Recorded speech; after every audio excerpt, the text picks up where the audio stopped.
Assalamualaikum warahmatullahi wabarakatuh. Yang terhormat Ibu Profesor Dr. Endri Buriswati dan Ibu Hestiani Parai MPD selaku dosen pengampu mata kuliah dasar-dasar filsafat ilmu. Sebelumnya, perkenalkan saya Adi Setiarlini selaku moderator dari kelompok 1 yang akan memimpin jalannya presentasi pada kali ini yang akan membahas materi mengenai aksiologi, nilai guna ilmu pengetahuan ilmiah dalam kehidupan masyarakat. Boleh di next slide. Izinkan saya memperkenalkan para anggota kelompok 1. Yang pertama ada Putri Oktaviani, yang kedua ada Nawa Ayu Fitrotunisa, yang ketiga ada saya sendiri Adi Setiarini, yang keempat ada Basil Basili, dan yang terakhir kelima ada Indriana Septiani. Boleh di next slide. Adapun submateri pembahasan presentasi kita pada kali ini. Yang pertama ada pengertian aksiologi, yang kedua ada nilai etika dan estetika dalam aksiologi, yang ketiga kegunaan aksiologi, dan yang keempat contoh nilai kegunaan aksiologi. Boleh di next.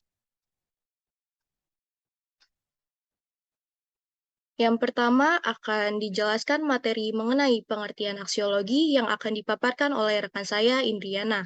Kepada Indriana dipersilakan. Baik, saya akan menjelaskan pengertian aksikologi. Secara etimologi, kata aksiologi berasal dari bahasa Yunani yang terdiri dari dua kata, yaitu aksos yang berarti layak atau pantas, dan logis yang berarti ilmu atau studi. Selain itu, nilai juga berasal dari bahasa Latin, valere yang berarti berguna, mampu akan berdaya, berlaku atau kuat yang bermakna, kualitas sesuatu hal yang menjadikannya dapat disukai, diinginkan bermanfaat atau menjadi objek kepentingan, namun juga bisa bermakna sebagai apa yang dihargai, dinilai tinggi, atau dihargai sebagai sesuatu kebaikan. Adapun karakteristik nilai yang berkaitan dengan aksikologi ini.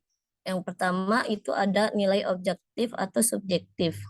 Nilai itu objektif jika ia tak bergantung pada subjek atau kesadaran yang menilai. Sebaiknya nilai itu subjektif jika ekstensinya, maknanya, dan validasinya tergantung pada reaksi subjek yang melakukan penilaian tanpa pertimbangan apakah ini sifat psikik atau fisik. Yang kedua itu ada nilai absolut atau relatif. Suatu nilai dikatakan absolut atau abadi apabila nilai yang berlaku sejak masa lampau dan akan berlaku sepanjang masa, berlaku bagi siapapun tanpa memperhatikan ras maupun sosial. Boleh coba di next slide selanjutnya.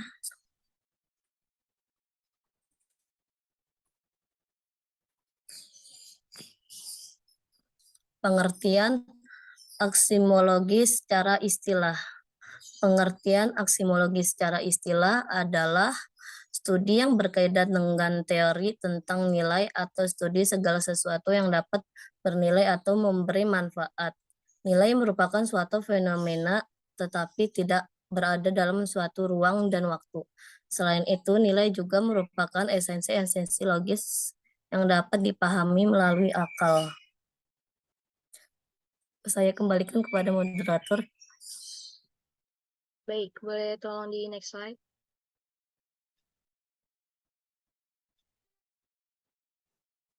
Selanjutnya akan dijelaskan materi mengenai nilai dalam aksiologi oleh saya sendiri, Adi Setiarlini. Aksiologi dalam wacana filsafat mengacu pada persoalan etika, moral, dan estetika keindahan. Yang pertama, apa sih etika itu? Pengertian secara etimologi, etika berasal dari bahasa Yunani, yaitu berasal dari kata etikos dan etos yang berarti adat, kebiasaan, dan praktik.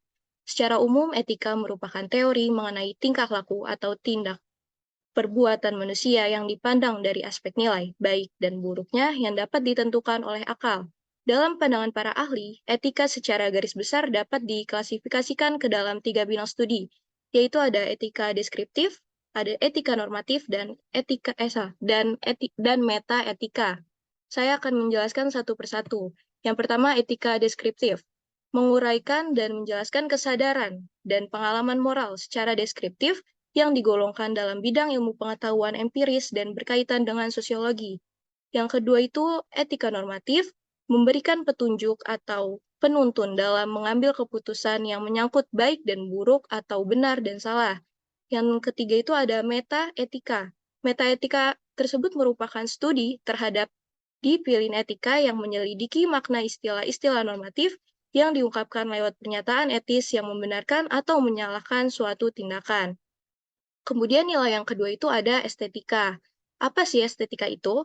Estetika adalah ilmu yang membahas bagaimana keindahan dapat terbentuk, serta bagaimana dapat merasakannya. Sebuah keindahan yang sudah terbentuk tentunya harus dapat dirasakan oleh banyak orang. Istilah estetika berasal dari bahasa Yunani, asteis yang berarti pencerapan indrawi, pemahaman intelektual atau pengamatan spiritual. Wacana aksiologi merupakan salah satu bagian penting dari filsafat yang membahas dan menerangkan terkait persoalan nilai, mengapa suatu nilai itu baik atau buruk, dan nilai indah atau tidak indah, serta berhubungan dengan nilai-nilai etika dan estetika. Jadi, ilmu pengetahuan bukan hanya bersifat teoritis semata, melainkan juga berdampak praktis secara fungsional dalam kehidupan umat manusia. Boleh tolong di next slide?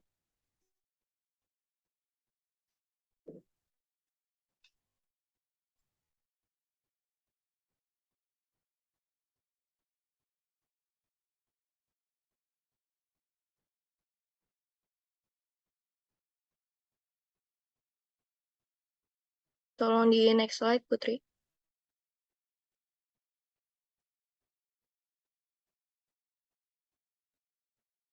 Selanjutnya akan dijelaskan materi mengenai kegunaan aksiologi yang akan dipaparkan oleh rekan saya Basil. Kepada Basil dipersilakan.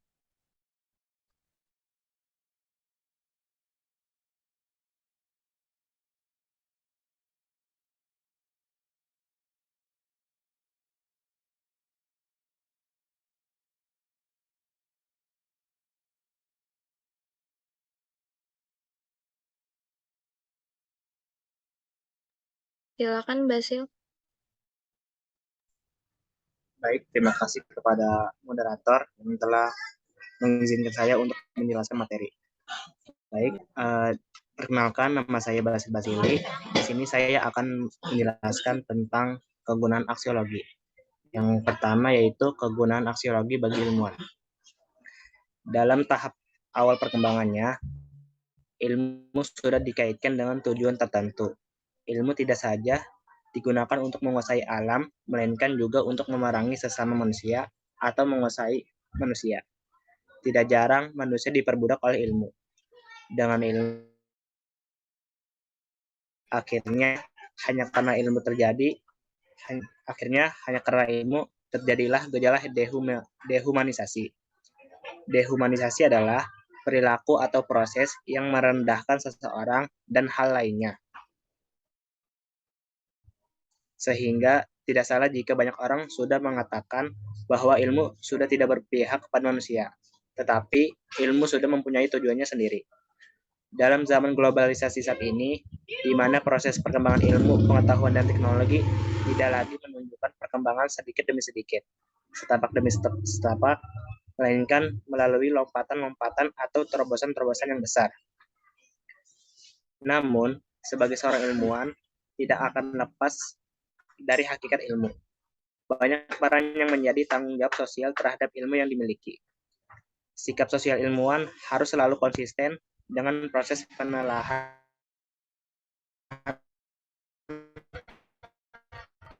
ilmu yang dilakukan. Beberapa yang mungkin ilmuwan tanggung jawab sosial antara lain, yang pertama, menjelaskan semua permasalahan yang tidak diketahui masyarakat dengan bahasa yang memunculkan masalah yang penting untuk segera dipecahkan. Yang ketiga, meramalkan apa yang terjadi dengan sebuah fenomena. Yang keempat, menemukan alternatif dari objek permasalahan yang menjadi pusat perhatian. Yang kelima, di bidang etika, ilmuwan tidak hanya memberikan informasi, tetapi juga memberi contoh. sikap etis dalam pengembangan ilmu pengetahuan merupakan isu yang dianggap cukup penting dalam filsafat ilmu. Nah, terutama sekali jika kita kaitkan dengan pertanyaan apakah ilmu bebas nilai atau tidak. Dalam perkembangannya, akan dalam membahas ini, aktivisme yang menganggap bahwa ilmu harus bebas nilai. Di pihak lain, ada juga yang beranggapan bahwa ilmu tidak mungkin bebas nilai karena dalam penerapannya akan sangat dipengaruhi oleh kepentingan sosial. Dengan demikian, nilai adalah sesuatu yang masih banyak diperdebatkan oleh ilmuwan ketika memandang ilmu dari sebuah ilmu. Ilmu pengetahuan dalam hal ini benar-benar syarat nilai. Ilmu pengetahuan sudah harus mempertimbangkan dimensi etika yang melingkupinya. Kepentingan yang melekat kepada pengguna ilmu menyebabkan ilmu tidak bisa bebas dari tataran teoretis. Boleh di next.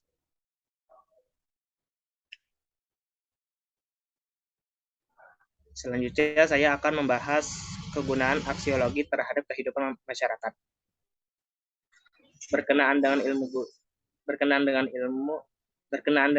nilai guna ilmu, baik itu ilmu umum maupun ilmu agama, tak dapat dibantah lagi bahwa kedua ilmu itu sangat bermanfaat bagi seluruh umat manusia. Dengan ilmu, seseorang dapat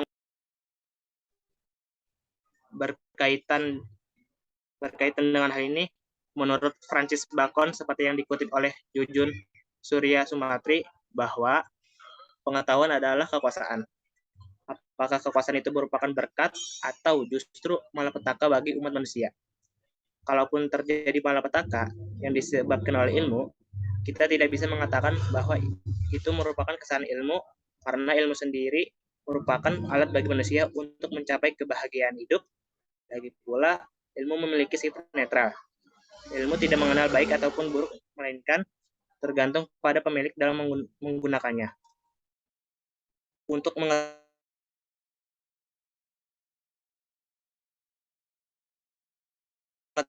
itu digunakan, kita dapat memulainya dengan melihat filsafat sebagai 3 hal, yaitu yang pertama, filsafat kumpulan teori.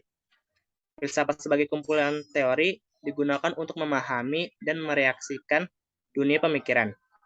Jika seseorang hendak ikut membentuk dunia atau ikut mendukung suatu ide yang membentuk suatu dunia, atau hendak menentang suatu sistem kebudayaan, sistem ekonomi, atau sistem politik, maka sebaiknya mempelajari teori-teori filsafatnya. Inilah kegunaannya mempelajari teori-teori filsafat ilmu. Yang kedua, filsafat sebagai pandangan hidup. Dalam hal ini, semua teori ajarannya diterima kebenarannya dan dilaksanakan dalam kehidupan. Filsafat ilmu sebagai pandangan hidup digunakan sebagai petunjuk dalam menjalani kehidupan. Yang ketiga, filsafat sebagai metodologi dalam memecahkan masalah. Dalam hidup ini, kita menghadapi banyak masalah. Bila ada batu di depan pintu, setiap keluar dari pintu itu kaki kita tersandung, maka dapat diasumsikan bahwa batu itu masalah. Kehidupan akan dijalani lebih enak bila masalah-masalah itu dapat diselesaikan. Ada banyak cara menyelesaikan masalah, mulai dari cara yang sederhana sampai yang paling rumit. Bila cara yang digunakan sangat sederhana, maka biasanya masalah tidak terselesaikan secara tuntas. Penyelesaian yang detail itu biasanya dapat mengungkap semua masalah yang berkembang dalam kehidupan manusia. Sekian dari saya kembalikan kepada moderator. Baik, Batil, terima kasih atas pemaparan materinya. Selanjutnya akan dijelaskan materi mengenai contoh nilai kegunaan aksiologi yang akan dipaparkan oleh rekan saya, Putri Danawa. Kepada Putri Danawa dipersilakan. Tolong di next slide.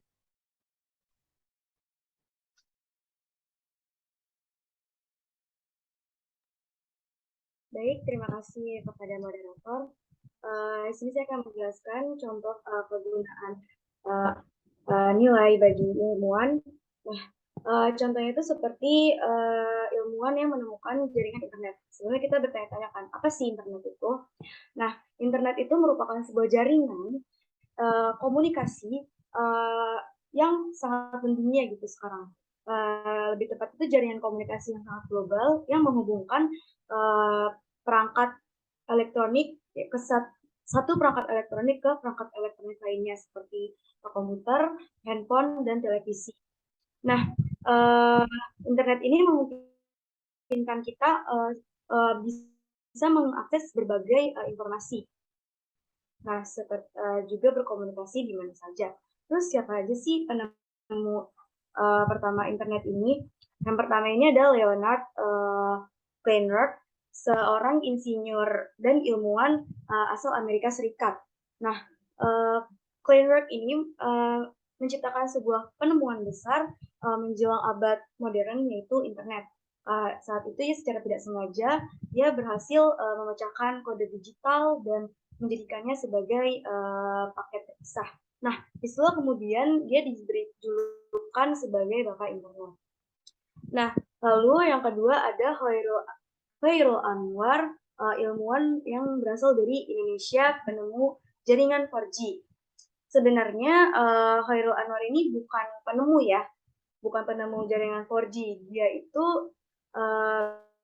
berperan sebagai yang menyetujui dan menyepakati jaringan 4G ini masuk ke Indonesia. Jadi bukan beliaulah yang menemukan jaringan 4G. Yang ketiga ada Michael Lemke, dianggap sebagai penemu jaringan 5G yang sekarang sedang marak dan baru-baru ini masuk ke atau diresmikan berlaku di Indonesia ya. Nah, Michael Lemke ini tuh melakukan penelitian di Dresden asal dia di University of Technology yang dimulai sejak Januari tahun 2016. Nah, beliau itu merupakan ilmuwan berkebangsaan Jerman. Nah, beliau itu memang merupakan ahli teknologi senior di salah satu brand seluler ternama yaitu Huawei. Nah, setelah teknologi jaringan seluler berkembang pesat dan sampai pada tahap 4G, Lemke ini memprediksikan akan hadirnya teknologi jaringan kelima yaitu 5G seperti yang tadi rekan saya sebelumnya sampaikan, yaitu ilmuwan itu akan memprediksi gitu, akan hadir memprediksi bagaimana ke depannya. Nah, untuk mewujudkan teknologi canggih tersebut, si Lemke ini sangat kayak melibatkan 22 profesor dan bekerja sama dengan 600 karyawan. Nah, kita kan bisa ngebayangin ya, tanpa adanya 3 tokoh ini, kayak sekarang itu pasti bakalan susah banget kan untuk berkomunikasi. Nah, secara internet itu kan sangat memudahkan kita untuk seperti memudahkan kita tuh untuk melakukan kegiatan sehari-hari. Kayak zaman sekarang itu pasti semakin maraknya digital, semakin majunya era globalisasi, itu pasti teknologi informasinya pun akan lebih canggih pastinya ya. Nah, kita bisa bayangkan bagaimana jika tidak ada tiga tokoh ilmuwan ini yang menggunakan nilai aksiologi bagi mereka bertiga ini. Tanpa adanya internet tuh pasti kita bakalan kesulitan, kayak nggak akan maju sampai sekarang. Baik, mungkin selanjutnya untuk contoh-contoh nilai dalam kehidupan masyarakatnya akan dijelaskan oleh rekan saya Nawa Ayu. Saya kembalikan kepada moderator.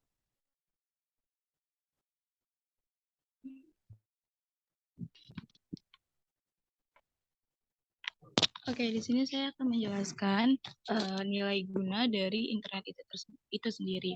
Nah, di sini saya akan membagi beberapa bidang. Yang pertama itu ada di dunia pendidikan ya. Nah, di semua sekolah mulai dari SD, SMP, SMA, dan perguruan tinggi sudah mendapatkan fasilitas untuk mengakses internet. Nah, pengajaran berbasis multimedia dan internet atau yang kita sering dengan basis ITC dan penggunaan e-learning adalah salah satu manfaat internet di bidang pendidikan. Hal ini merupakan manfaat internet bagi dunia pendidikan, yaitu membantu transformasi ilmu pengetahuan kepada anak didik karena memudahkan akses informasi dalam bidang pendidikan. Nah, internet merupakan sebuah perpustakaan data yang terbesar yang di dalamnya terdapat miliaran informasi atau data yang berbentuk teks, grafik, audio, animasi, dan lainnya dalam bentuk media elektronik. Seorang guru dengan cepat bisa membagikan atau mendapatkan informasi mengenai metode mengajar yang baik, mencari materi pembelajaran, informasi media pembelajaran, dan lainnya. Jadi untuk siswa sendiri, kita bisa yang tadinya itu kita kalau misalkan ujian menggunakan kertas, sekarang kita diubah menjadi e-learning ya kan, melalui Google Form dan lain sebagainya. Dan untuk guru sendiri, yang tadinya itu guru tuh sering menulis gitu kan di papan tulis, sekarang tuh kebanyakan guru menggunakan media seperti PPT gitu. Jadi tuh hal itu tuh karena ada akses dari internet juga. Lalu selanjutnya di bidang ekonomi. Nah, pasti berpengaruh besar banget kan di bidang ekonomi juga. Nah, fasilitas internet telah merubah paradigma pasar, mulai dari promosi barang hingga pemasaran dan pemesanan yang dapat diakses secara langsung. Misalnya seperti perbankan, transaksi saham, penerbitan, dan iklan juga dilakukan melalui internet. Transaksi jual beli dapat dilakukan untuk peningkatan income pendapatan masyarakat melalui jalur jaringan internet. Karena bisa dijadikan media bisnis online yang sangat efektif dan efisien karena kecepatan akses dan hemat biaya. Jadi contohnya kalau misalkan sekarang kan media bisnis online kan udah nggak asing lagi kan untuk kita. Nah, kita tuh bisa membuka bisnis online yang dari rumah, walaupun kita tinggal di Jakarta, tapi kita bisa menjual barang-barang yang kita jual itu ke luar negeri. Itu namanya jaringan internet juga. Karena ada faktor dari jaringan internet. Nah, kalau misalkan di dunia pariwisata sendiri, misalkan kita ingin berlibur ke Bali dan sebelum kita ke Bali juga kita harus maksud saya bisa memesan tiketnya tanpa harus ke Bali dulu. Jadi untuk beberapa waktu sebelum ke Bali pasti kita harus bisa memesan tiket dari kita berasal gitu, misalkan dari Jakarta gitu. Nah, selanjutnya dalam bidang kesehatan, kehadiran internet mempengaruhi pola kehidupan masyarakat, tak terkecuali dengan kesehatan tentunya kan. Nah, dari segi manfaat, yaitu memudahkan masyarakat dalam mengetahui berbagai macam informasi tentang penyakit, hingga terapi beserta obat dan pencegahannya dalam peningkatan derajat kesehatan masyarakat. Contohnya seperti sekarang ada yang namanya aplikasi kayak Halodoc. Nah, kita tuh bisa memanfaatkan akses tersebut. Jadi kalau misalkan akses kita ke puskesmas atau rumah sakit terlalu jauh, kita bisa menggunakan Halodoc itu. Nah, jadi itu kemajuan teknologi komunikasi yang cepat dapat mempermudah komunikasi kita juga antara satu tempat dengan tempat yang lain. Interaksi sosial bisa terjalin dengan pemanfaatan internet. Misalnya dengan adanya media jejaring sosial seperti Facebook, Twitter, Instagram, dan lainnya. Kemungkinan masyarakat berinteraksi dengan mudah. Jadi itu tuh kayak aplikasinya gitu. Nah, promosi sosial pun tidak asing lagi bagi manfaat internet di bidang sosial. Penggalangan dana misalnya untuk tujuan sosial hidup. Tujuan sosial sudah sering dilakukan melalui internet. Seperti situs sosial Dompet Duafa misalnya. Atau situs-situs sosial lainnya dalam penggalangan dana bencana alam dengan menggunakan mesin pencarian seperti Google, Yahoo, ataupun yang lainnya dapat mudah kita dapatkan dari informasi tersebut. Nah, jadi kalau misalkan Instagram ini kan sekarang kan yang lagi hits itu kan Instagram, Twitter gitu kan ya. Nah, itu tuh biasanya tuh banyak kalau misalkan kita ingin menggalang dana, kita nggak usah ke tempatnya langsung gitu. Kita bisa nanti di situ tuh kayak ada link, nanti link itu tuh mengarahkan kita untuk seperti ingin amal gitu. Jadi mempermudah kita untuk memberikan bantuan kepada orang yang membutuhkan. Lalu next.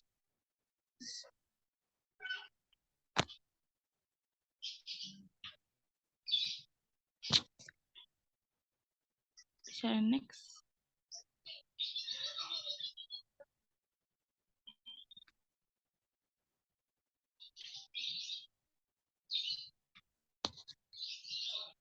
Nah, di sini saya juga akan menjelaskan tentang kesimpulannya. Jadi, berdasarkan materi yang tadi teman-teman saya sudah paparkan dari awal, Nah, jadi itu kesimpulan yang dapat kita ambil di kesempatan kali ini yaitu aksiologi ilmu dari filsafat mengkaji tentang fungsi ilmu untuk memberikan petunjuk, solusi, pikiran ilmiah, dan pembebasan dari kebodohan.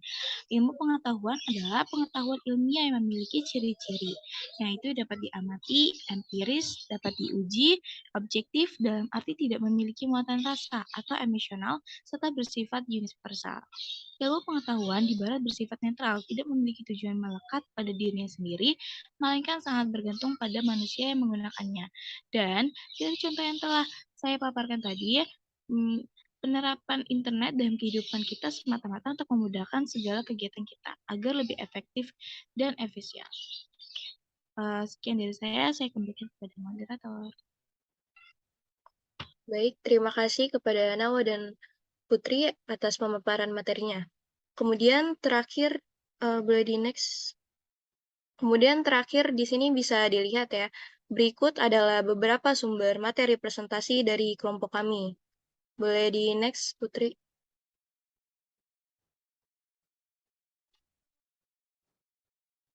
Baik, selesai sudah pemaparan materi oleh kelompok kami.